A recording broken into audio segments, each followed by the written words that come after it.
Hello friends, welcome back to கற்போமா கஸ்டர் channel. எல்லாரும் எப்படி இருக்கீங்க? நலமாக இருக்கீங்களா?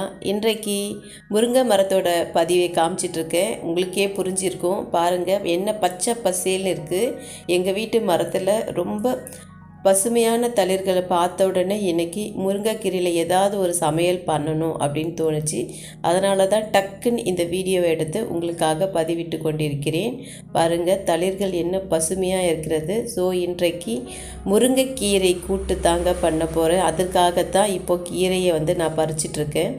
ரொம்பவே ஃப்ரெஷ்ஷாக இருக்குது. இப்போ தொடர்ந்து மழை வர பெய்து வரதுனால இலைகள் எல்லாம் பச்சை பசேல் இருக்குது. ஸோ எனக்கு மரத்தை பார்த்த உடனே நமக்கு சமைச்சி சாப்பிடணும் ஒரு ஆவலை எழுப்பி விட்டது. எல்லாருக்குமே முருங்கை மரம் வீட்டில் பறித்து செய்கிறதுக்கான பாக்கியம் கிடைக்காது. எனக்கு கிடச்சிருக்கு. அதுவும் எங்களோட வீட்டில் சுத்தமாக என்ன சொல்கிறது, எந்த ஒரு உரமும் இல்லாமல் நம்மளுடைய இயற்கையான உரத்தை கொண்டு வந்த மரத்துலேருந்து தான் இலைகளை பறிச்சிட்ருக்கேன். பாருங்கள், இப்போ பாருங்கள், பறித்து விட்டேன். என்னுடைய வீட்டு முருங்கை இலை தழைகளை பறித்து விட்டேன்.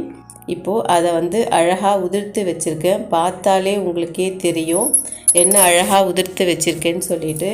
முருங்கை இலையில் கொஞ்சம் காம்பு போடணுங்க. காம்பில் தான் நிறைய சத்து இருக்குது. முக்கியமாக இதில் அயன் கண்டென்ட் நிறைய இருக்குது. முருங்கைக்கீரையில் இல்லாத விட்டமின்ஸே இல்லை அப்படின்னு சொல்லலாம். பாருங்கள், கொஞ்சம் காம்பு இருக்கிற மாதிரி தான் நான் கீரைகளை பறித்து வைத்திருக்கேன். முருங்கைக்கீரை ஒரு நல்ல மலமிளக்கி அப்படின்னு கூட சொல்லலாம். மலச்சிக்கலுக்கு ஒரு அருமையான மருந்து. வாரத்துக்கு அட்லீஸ்ட் 2 or 3 டைம்ஸ் கண்டிப்பாக முருங்கைக்கீரை சேர்த்துக்கோங்க. முருங்கை மரம் இல்லாதவங்க கடையில் வாங்கி கண்டிப்பாக சேர்த்துக்கோங்க. மற்ற எல்லா கீரைகளையும் போல தாங்க இதுவும். முருங்கைக்கீரை கூட்டு செய்கிறதுக்கு இப்போ அந்த கிளாஸில் 1 கிளாஸ் துவரம்பருப்பு எடுத்து கழுவி குக்கரில் சேர்த்துருக்கிறேன். நல்லா வாஷ் பண்ணி அதோடு சேர்த்துட்டேன். இப்போ இதனோட என்ன பொருளாக சேர்க்கலான்னு பாருங்கள். மஞ்சத்தூள் 1 ஸ்பூன் சேர்த்துக்கலாம். அப்போ தான் பருப்பு நமக்கு மஞ்சள் அப்படி இருக்கும். ஜீரகமும் கொஞ்சம் சேர்க்கிறேன். இதோட இந்த மசாலா டப்பியில் இது என்னன்னு பார்த்தீங்கன்னா ஜாதிக்காய், ரொம்பவே நல்லது. அதுக்காக ஜஸ்ட்டு காமிக்கிறேன். துவரம் பருப்பும் சேர்த்துருக்கேன், கொஞ்சம் வாசனையாக இருக்கும். பூண்டு 6-7 பல் எடுத்திருக்கேன். தக்காளி எடுத்திருக்கேன், ஒரு 3 தக்காளி நறுக்கி அதோடு வச்சுருக்கேன். ஸோ இப்போ நம்ம ஸ்டவ் ஆன் பண்ணி நம்ம இதை 2 விசில் வச்சு எடுத்துக்கலாம். பார்த்திங்கன்னா பருப்பு கொஞ்சம் முழுக்க குழஞ்சா மாதிரி எடுக்கலை, கொஞ்சம் துவரம் பருப்பு மாதிரி சேர்த்து தான் எடுத்திருக்கேன். இதுதான் கூட்டுக்கு ரொம்ப டேஸ்டியே கொடுக்குறது ஃப்ரெண்ட். இப்போது பருப்பு ரெடி ஆகிடுது. இப்போ நம்ம முருங்கைக்கீரை தாளிப்பு எப்படி செய்கிறதுன்னு பார்க்கலாம். நான் சொன்ன மாதிரி பாருங்கள், பருப்பு முழுக்க குழையக்கூடாது. தவா வச்சுட்டோம், எண்ணெயும் ஊற்றியாச்சு. இப்போது அடுத்தது இப்போ கடுகு போடலாம் பொரியறதுக்கு.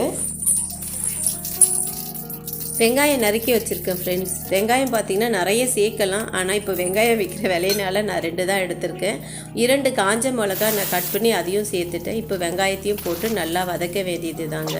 வெங்காயம் நீங்கள் இன்னும் 2-3 கூட போடலாம், ரொம்ப டேஸ்ட்டாகவே இருக்கும். இப்போ வெங்காயத்தை போட்டு நம்ம நல்லா வதக்கிட்டு இருக்கோம். வெங்காயம் நல்லா வதங்கி விட்டது. இப்போ இந்த ஸ்டேஜில் தான் நம்ம கொஞ்சமாக கல் உப்பு சேர்க்கிறேன். நான் நிறைய முறை சொல்லியிருக்கேன், எந்த ஒரு தாளிப்பு செய்யும் போதுமே கல் உப்பு சேர்த்திங்கன்னா அதனோட சுவை அதிகமாக இருக்கும் அப்படின்று. பாருங்கள், பச்சை பசேல முருங்கைக்கீரை தழைகளை இப்போ இந்த தவாவில் போட்டு நம்ம வதக்க போகிறோம்.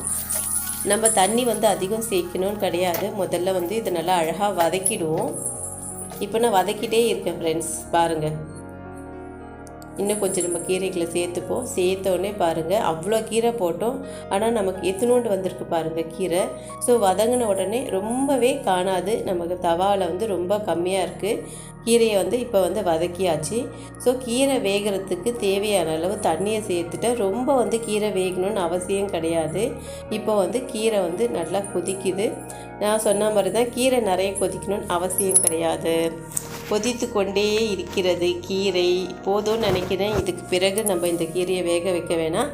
ஸ்டவ்வை ஆஃப் பண்ணிவிட்டு இப்போது இதை நம்ம அந்த குக்கரில் சேர்த்துக்க போகிறோம். இந்த ரெசிபி உங்களுக்கு பிடிச்சிருந்தா கண்டிப்பாக உங்கள் ஃப்ரெண்ட்ஸ் எல்லாருக்கும் ஷேர் பண்ணுங்கள், லைக் பண்ணுங்கள், கமெண்ட் பண்ணுங்கள் ஃப்ரெண்ட்ஸ். ஓகே ஃப்ரெண்ட்ஸ், இப்போது கொதிக்க வைத்த முருங்கைக்கீரை கூட்டை இப்போ நம்ம துவரம்பருப்பில் வேக வைத்த துவரம்பருப்போடு சேர்த்து ஆக்கிவிட்டது. இதன் பிறகு நாம் கொதிக்க வைக்க வேண்டாம். இதை திரும்ப நம்ம கொதிக்க வச்சா இதில் இருக்க கண்டென்ட் எல்லாம் போயிடும், கீரையினுடைய கலரும் மாறிவிடும். ஓகே, நிறமும் பார்த்திங்கன்னா அதே போல் இருக்குது. அவ்வளோதான் ஃப்ரெண்ட்ஸ், இப்போது முருங்கைக்கீரை கூட்டு ரெடி ஆகிடுச்சு. இந்த தான் என்னோடய ஸ்டைலில் நான் பண்ணுறது. இப்போ இதை நம்ம சர்வ் பண்ணலாம். வாங்க ஃப்ரெண்ட்ஸ், ரெடி ஆகிடுத்து பாருங்கள். சுட சுட இதை நாம் நெய் சாதத்தோடு குழைத்து சாப்பிடும்போது இதனுடைய சுவைக்கு சரிநிகர் எதுவுமே இல்லை என்று தான் சொல்லலாம். சூப்பராக ரெடியாகிவிட்டது முருங்கைக்கீரை கூட்டு. கண்டிப்பாக இந்த பதிவு உங்களுக்கு பிடித்திருக்கும் என்று நினைக்கிறேன். நன்றி, வணக்கம்.